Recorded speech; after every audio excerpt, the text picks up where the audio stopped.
ഷാഫി പറമ്പിലിന് ഒരു പൊളിറ്റിക്കൽ ഇസ്ലാമിന്റെ കൂട്ടുകെട്ടുണ്ട്, ഒരു മതഭീകരവാദ ശക്തിയുടെ കൂട്ടുകെട്ടുണ്ട്. ഇത്ര പെട്ടെന്ന് കോൺഗ്രസുകാർ ഇതുപോലെ തടിച്ചുകൂടി അവിടെ ഷാഫിക്ക് വേണ്ടി ശബ്ദം കോൺഗ്രസിന്റെ ഉള്ളിൽ നിന്നും സാധിക്കില്ല. വടകര ഇലക്ഷൻ തൊട്ട് ഭാരവാഹികളാണ്.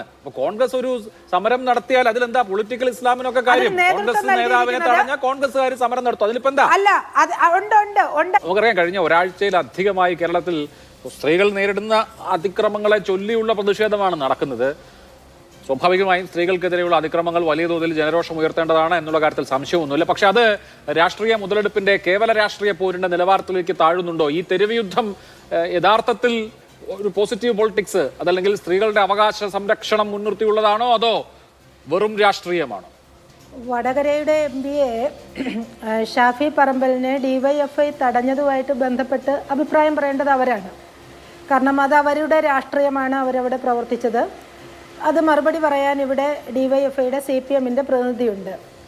പക്ഷെ ഒരു കാര്യം ഉറപ്പാണ് അഭിലാഷ്, ഈ ഉണ്ടായിട്ടുള്ള വിഷയം ഏത് വിഷയത്തിൻ്റെ അടിസ്ഥാനത്തിലാണ് ഷാഫി പറമ്പലിന് അവിടെ DYFIയുടെ ആകട്ടെ അല്ലെങ്കിൽ സാധാരണ ജനങ്ങളുടെ ആവട്ടെ ആ പ്രതിഷേധത്തിന് ഇരയാകേണ്ടി വന്നത് എന്നുള്ളത് വളരെ ഗൗരവമുള്ള കാര്യമാണ്.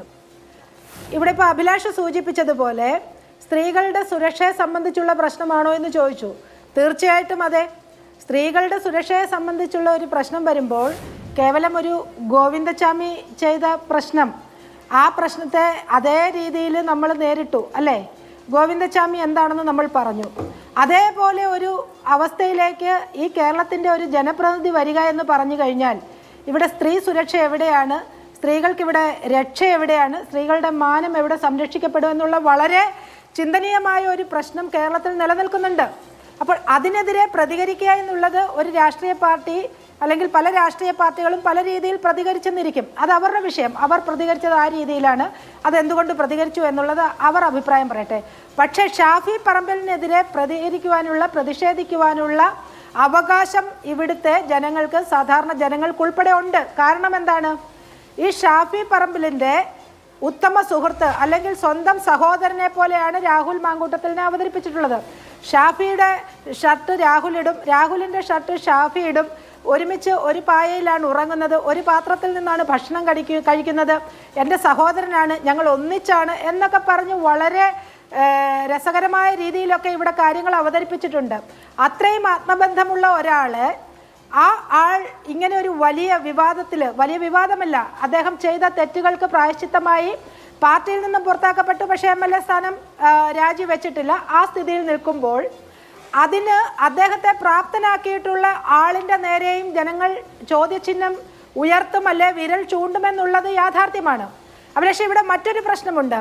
ഈ വടകരയിലെ ഷാഫിക്കെതിരെ ഒരു പ്രതിഷേധം ഉണ്ടാകുന്നു, തൊട്ടുപുറകെ കോൺഗ്രസിൻ്റെ തിരിച്ചുള്ള ഒരു പ്രതിഷേധം വരുമ്പോൾ ഞങ്ങളെ ഞെട്ടിച്ചത്, ഇവിടുത്തെ സാധാരണക്കാരെ ഞെട്ടിച്ചത്, അന്നും ഇന്നും ഞങ്ങൾ പറഞ്ഞുകൊണ്ടിരിക്കുന്നുണ്ട്, ഷാഫി പറമ്പിലിന് ഒരു പൊളിറ്റിക്കൽ ഇസ്ലാമിൻ്റെ കൂട്ടുകെട്ടുണ്ട്, ഒരു മതഭീകരവാദ ശക്തിയുടെ കൂട്ടുകെട്ടുണ്ട്. ഇത്ര പെട്ടെന്ന് കോൺഗ്രസുകാർ ഇതുപോലെ തടിച്ചുകൂടി അവിടെ ഷാഫിക്ക് വേണ്ടി ശബ്ദം കോൺഗ്രസിന്റെ ഉള്ളിൽ നിന്നും സാധിക്കില്ല. വടകര ഇലക്ഷൻ തൊട്ട് ഭാരവാഹികളാണ്. കോൺഗ്രസ് ഒരു സമരം നടത്തിയാൽ അതിലെന്താ പൊളിറ്റിക്കൽ ഇസ്ലാമിനൊക്കെ കാര്യം? കോൺഗ്രസ് നേതാവിനെ തടഞ്ഞ കോൺഗ്രസുകാർ സമരം നടത്തും, അതിലിപ്പോ എന്താ? അല്ല, അത് ഉണ്ട് അഭിലാഷേ, ഉണ്ട്. വളരെ കൃത്യമായിട്ട് പറയാം. ശ്രീമാൻ മെട്രോമാൻ ശ്രീധരൻ സാറിനെ തോൽപ്പിച്ചതടക്കമുള്ള കാര്യങ്ങൾ, അതിനു മുമ്പ് ഷാഫി വിജയിച്ചു വന്ന വഴികൾ, ഇത്തവണ അവിടെ ബൈ ഇലക്ഷനിൽ രാഹുലിനുണ്ടായിട്ടുള്ള ഒരു ഭൂരിപക്ഷം, ഇതൊക്കെ ഞങ്ങൾ എടുത്തെടുത്ത് പറഞ്ഞിട്ടുണ്ട്. ഈ പറയുന്ന ഷാഫിയുടെയും മാങ്കൂട്ടത്തിൻ്റെയും ഒക്കെ ഇത്തരത്തിലുള്ള ഒരു കൂട്ടുകെട്ട് ഞങ്ങൾ പറഞ്ഞിട്ടുള്ളതാണ്. അത്തരമൊരു കൂട്ടുകെട്ട് സത്യത്തിൽ സമൂഹത്തിന് ഭീഷണി ഉയർത്തുന്നുണ്ട്. അത്തരമൊരു പ്രതിഷേധം സമൂഹത്തിൽ ഉണ്ടായത് ഭീഷണി ഉയർത്തുന്നുണ്ട്. യഥാർത്ഥ കോൺഗ്രസ്സുകാർ, എനിക്ക് തോന്നുന്നില്ല യഥാർത്ഥ കോൺഗ്രസ്സുകാർ ഇപ്പൊ തന്നെ ഓടി വന്ന് ഇങ്ങനെ ഒരു വിഷയത്തിൽ നിൽക്കുന്ന സാഹചര്യത്തിൽ അവർ ഇതുപോലെ ഒരു വലിയ പ്രതിഷേധവുമായിട്ട് വരുമെന്ന് വിചാരിക്കാനുള്ള മൂഢത്തരമൊന്നും ഇവിടുത്തെ സാധാരണക്കാർക്കില്ല. ഇവിടെ ഷാഫിയെ ഉൾപ്പെടെ പ്രൊട്ടക്ട് ചെയ്യുന്നത് വേറൊരു ശക്തിയുണ്ട്.